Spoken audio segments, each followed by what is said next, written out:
તો આજે આપણે એક એવી મજેદાર વાત સમજવાના છીએ જેમાં એક સાદું ભોજન કેવી રીતે એકદમ અંધાધૂંધીમાં ફેરવાઈ જાય છે અને એની પાછળનું કારણ બસ બદલો લેવાનો એક નાનકડો પ્લાન.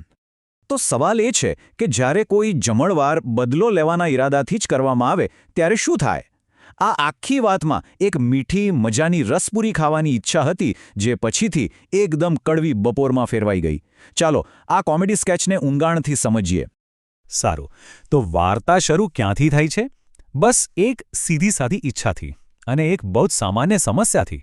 અને એ સમસ્યા એટલે વણનોતરિયા મહેમાનો. જુઓ, એક બાજી સપનું હતું કે બે મિત્રો શાંતિથી બેસીને મસ્ત રસપૂરી ખાય, પણ હકીકત શું હતી કે દર વખતે આજુબાજુના પાડોશીઓ મફતનું ખાવા માટે ટોળે વળી જતા હતા.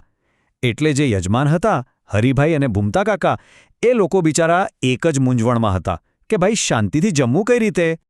હવે જેમને કદાચ ખ્યાલ ન હોય તો રસપૂરી એટલે આમરસ, એટલે કે કેરીનો મીઠો રસ અને એની સાથે ગરમાગરમ પૂરી ગુજરાતની એકદમ ફેવરિટ વાનગી છે.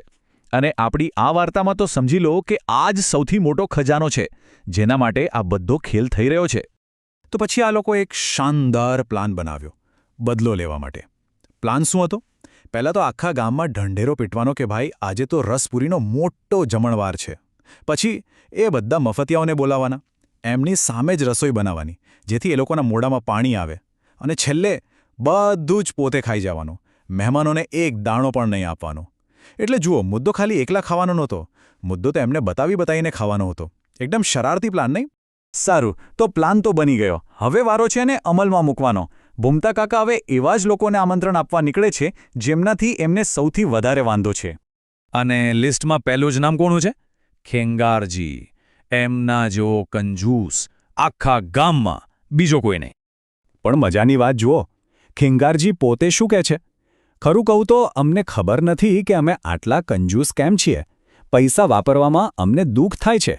મતલબ એમને પોતાને ખબર છે કે એ કંજૂસ છે, પણ એ આદત બદલી નથી શકતા. કેવી લાચારી કહેવાય! ખેંગારજી પછી બીજું આમંત્રણ કોને મળે છે? વાઘોજીને. એ તો એવા ગરમ મગજના છે કે જ્યારે ભૂમતા કાકા એમને બોલાવા જાય છે ત્યારે ઓલરેડી એક દાળની વાટકી માટે પાડોશી સાથે બાખડી રહ્યા હોય છે. તો હવે જુઓ, ચિત્ર કેવું બની રહ્યું છે. જે પણ મહેમાનોને બોલાવ્યા છે એ બધાનો એકબીજા સાથે કંઈક ને કંઈક ઝઘડાનો જૂનો હિસાબ છે. જૂના મનદુખ, અલગ અલગ સ્વભાવ, આ બધું જ જમણવારમાં ભેગું થવાનું છે. યજમાનોને તો એવું લાગે છે કે બધું એમના કંટ્રોલમાં છે, પણ હકીકતમાં એક મોટા વિસ્ફોટ માટેની બધી તૈયારી થઈ ચૂકી છે. તો મહેમાનો આવી ગયા છે, રસપૂરી બની રહ્યા છે, અને હવે જે પરફેક્ટ પ્લાન બનાવ્યો હતો એના લીરેલીરા ઉડવાની શરૂઆત થાય છે.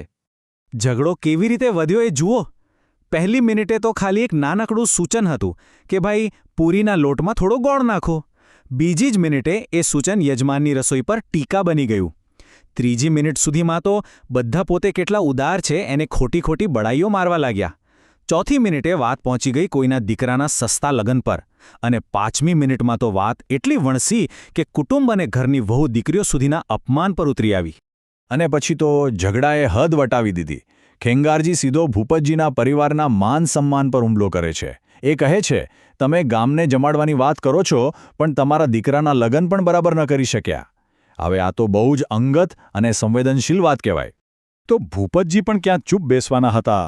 એમણે વળતો જવાબ આપ્યો અને વાતને વધારે બગાડી. એ કહે છે, મારો પ્રસંગ તમારા કરતાં સારો હતો. ઓછામાં ઓછું મેં કર્યો તો ખરો. તમારા સાસરિયાએ બધો ખર્ચો કરવો પડ્યો હતો. જો, હવે તો ઘરની અંગત આર્થિક વાતો પણ જાહેરમાં ઉછળવા લાગી. એટલે હવે પેલો બદલો લેવાનો પ્લાન, રસપૂરી, એ બધું તો ક્યાંય પાછળ રહી ગયું. હવે તો બસ શુદ્ધ ગુસ્સો અને ઝઘડો જ ચાલી રહ્યો છે. આ જમણવાર હવે ક્રોધનો જમણવાર બની ગયો છે. અને આખરે જે યજમાન હતા, હરિભાઈ, એમની ધીરજ ખૂટી ગઈ. આ બધા ઝઘડા અને કચકચથી એ એટલા તંગ આવી ગયા કે એમણે બૂમ પાડી દીધી, અમારે તમારામાંથી કોઈને ખવડાવવું નથી, નીકળો, બધા નીકળો અહીંથી. અને અંતે શું થયું? કોઈને રસપૂરી ન મળી. બદલો લેવા માટે જે જમણવાર રાખ્યો હતો એ એટલો ઊંધો પડ્યો કે બધા ભૂખ્યા અને ગુસ્સામાં પોતપોતાના ઘરે ગયા. તો આખી વાત પછી એક સવાલ મનમાં રહી જાય છે, જ્યારે કોઈ પ્લાન આટલી ખરાબ રીતે ઊંધો પડે તો એમાં વાંક કોનો ગણવો?